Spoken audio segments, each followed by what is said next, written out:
अस्सलाम वालेकुम नाज़रीन, मेहरान टीवी न्यूज़ में भले कार आऊं आहियां प्रिया गुल मुसागर साथ ॾींदो न्यूज़ एंकर मुबशर सोलंकी। सबका पहिरीं हिकु नज़र हेडलाइंस ते। अमरीका ईरान विच में ॻाल्हियुनि जे ॿिए दौर लाइ अहम अघ भराई। ईरानी परड़ी वज़ीर अब्बास इराक़ची जी क़यादत में वफ़द जी वज़ीर आज़म शहबाज शरीफ ऐं फील्ड मार्शल सां मुलाक़ात। ईरानी वफ़द अब्बास इराक़ची जी अॻवानी में वज़ीर आज़म हाउस पहुतो।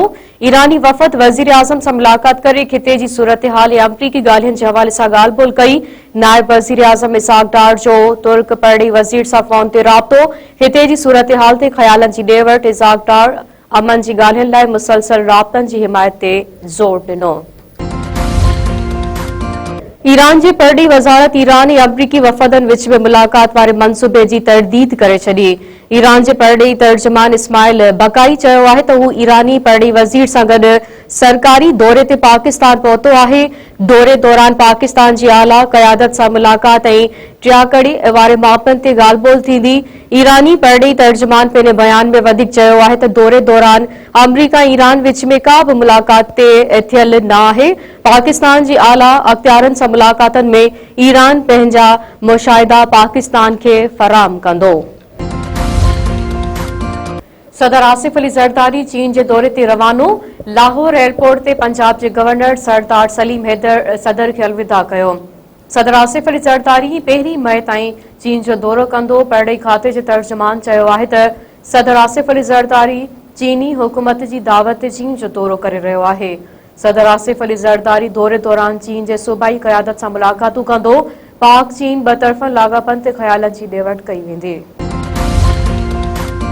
बिप खास में तेज रफ्तार ट्रैक्टर ट्राली दुकान में काही पई, 2 ॼणा फोत, 2 ज़ख़्मी। खाड़ नाके ते तेज रफ्तार ट्रैक्टर ट्राली ब्रेक फेल थियण सबब चिंची खे टक्कर हणण बाद दुकान में काही पई। हादसे में हैदर अली कालरो ऐं हिकु अणॼातल शख़्स फोत, 2 ॼणा ज़ख़्मी थी पिया।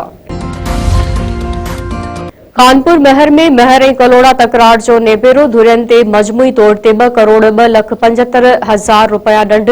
सरदार अली गौहर खान महर जे सरपंची हेठि हलंदड़ तकरार जो नेबेरो।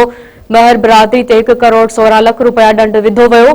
कलोड़ा बिरादरी ते 86,75,000 रुपया ॾंड मुक़रर। धुरियनि खे भाकुर पराए खीर खंड कयो वियो। सिंध जे मुख़्तलिफ़ इलाइक़नि में उहिड़ी जा रागा जारी। 1 ॾींहुं में 3 ॿारड़ा फोत। बाढे जे ॻोठ सामटिया में 1 साल जी उजाला चना ऐं 2 वरनि जी आइया सुम्बरो उहिड़ी विघे दम ॾिनो। डिगरी में वधीक हिकु ॿार मर्ज़ सां झेड़ींदे फौत। अंग 4 थी वियो। ॻोठ राम कॉलोनी में 3 वरनि जी पूनम धी मेघवाड़ उहिड़ी विघे फौत थी वई। जीए सिंध हलचल जे बानी साईं जीएम सैयद जी अॼु 61वीं वरसी। जसकम जीए सिंध रहबर कमेटी ऐं जीए सिंध तहरीक जा धारदार जलसा। सॼी सिंध खां कारकुन जी आमद जो सिलसिलो जारी। एसयूपी तरफ़ां सैयद जी दरगाह वारे बंगले ते राग रंग जी महफ़िल। सैयद ज़ैन शाह, मुनीर शाह ज़ाकरी ऐं ॿियनि शिरकत कई। पेट्रोल ऐं डीज़ल जे अघ में घाटे तोड़ इज़ाफ़े ख़िलाफ़ मुख़्तलिफ़ शहरनि में एहतिजाजी मुज़ाहिरा। मिठी में अवामी तहरीक जा कारकुन रोडनि ते निकिरी आया। एहतिजाजी रैली कढी धरणो। लालकाणे में टैक्सी ड्राइवर सरापा एहतिजाज। पेट्रोल अघनि में वाध रद। अॻवाननि चयो आहे त मुल्क जो पोरियत ऐं ग़रीब तबिको अॼु ही महांगाई सबब पीड़ियल आहे। पेट्रोल ऐं डीज़ल जे अघनि में वाध सां महांगाई जो तूफ़ान ईंदो। हुकूमत जीअण जो हक़ खसे रही आहे। फौरी तौर अघनि में वाध वापसि वठी रिलीफ फ़राहम कयो वञे।